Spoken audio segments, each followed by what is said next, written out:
অর্থাৎ দ্বিতীয় দফায় রাজ্যের সভাপতিরও ছুটি হলো। তাহলে বোঝা গেল যে এই দুটি দফায় বাংলার মানুষ কিভাবে তাদের রায় প্রতিফলিত করেছেন ভোটের মেশিনের মাধ্যমে। অনেক কিছু করবার চেষ্টা হয়েছে,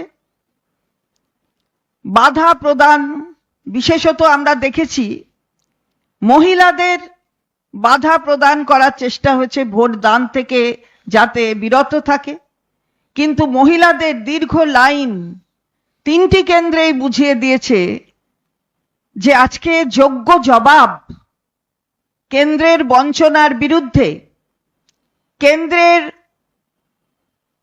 সত্য কথা না বলার বিরুদ্ধে, অর্থাৎ অসত্য কথা বলার জন্য মেয়েরা বিশেষ করে কিভাবে এগিয়ে এসে জবাব দিয়েছে। এবং এই তিনটি কেন্দ্রের মানুষ যারা ভোট প্রদানে যারা অংশ নিয়েছেন তারা কিভাবে দিয়েছেন, এটা ৪ঠা জুন তো প্রকাশ পাবেই, তার ইঙ্গিত আমরা আজকেই পেয়ে গেলাম। তিনটি কেন্দ্রেই এই ধরনের যে ভোটদানের প্রতিফলন আমরা দেখতে পাচ্ছি, তাতে মানুষ যে যোগ্য জবাব দিয়েছে সেটা ধরেই নেওয়া যায়। সুতরাং এই তিনটে কেন্দ্রের ক্ষেত্রেও আমাদের অত্যন্ত ভালো ফলাফল। একজন সভাপতি গেছেন, একজন ফার্স্ট ফেজে একজন মন্ত্রী গেছেন, আর রইল বাকি কি। যদি মন্ত্রী যায়, রাজ্যের সভাপতি যায়, তাহলে রাজ্যের আর ওই দলটা রইল কি। এটাই আমরা আজকে আপনাদের কাছে বলতে চাই। কয়েকটি বুথে সকালে করেছিল, পরে সামলে গেছে। সবচেয়ে বেশি গোলমাল হয়েছে বা হচ্ছে চোপড়াতে। হামিদুর রহমান বলেছিল আমার সেন্ট্রাল ফোর্স থাকবে, কেন্দ্রীয় সেন্ট্রাল ফোর্স চলে যাবে। তাকে গ্রেপ্তার করা উচিত ছিল, ছেড়ে রেখেছেন বলে এটা হচ্ছে। 20টার মতো বুথ থেকে বিজেপির পোলিং এজেন্ট বের করে দেওয়া হয়েছে। 3টে বুথে আমরা রিপোলের ডিমান্ড অলরেডি করার ব্যবস্থা নিচ্ছি। এরপরেও আমরা বলছি, ভালো করে শুনে রাখুন, দার্জিলিংয়ে 5 লক্ষ ভোটে রাজু বিস্তা জিতবে এবং পাহাড় এবং সমতল থেকে তৃণমূল একদম উৎখাত হচ্ছে, নিশ্চিন্ত থাকতে পারেন। রাজু বিস্তা পুনর্নির্বাচনের দাবি জানিয়েছে।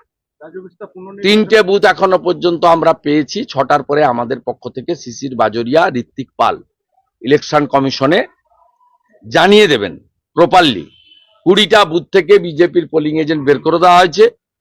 সেন্ট্রাল ফোর্স প্রপার অ্যাকশন নিতে স্টার্ট করেছে এবং কিছুক্ষণের মধ্যে দেখতে পাবেন গুন্ডা দমন হয়ে গেছে।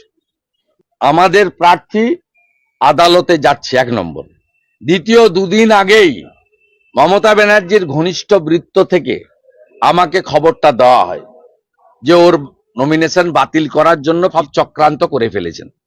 আমরা সেই কারণে অত্যন্ত বলিষ্ঠ একজন নেতা দেবতনু ভট্টাচার্যকে দিয়ে আমরা গতকাল আরেকটি নমিনেশন করিয়ে রেখেছিলাম, যাতে তৃণমূল কোনোভাবে ফাঁকা মাঠ না পেয়ে যায়। আর মানুষ ভোট পদ্ম ফুলে দেবে। নরেন্দ্র মোদী সব জায়গার প্রার্থী, চিন্তার কোনো কারণ নেই।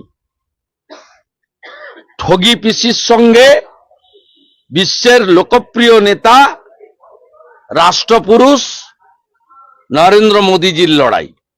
পদ্ম মেশিনে থাকলেই সব আসনেই মোদীজির প্রার্থীরা জিতবে। আজকে মালদার সভাতে এত রৌদ্রের মধ্যে যেভাবে 3 লক্ষ লোকের সমাগম হয়েছে, মালদায় মোদীজির সভা বলে দিয়েছে বাংলাতে গেরুয়া ঝড়, মোদী ঝড়, চোরেরা হারছে, রাষ্ট্রবাদীরা জিতছে।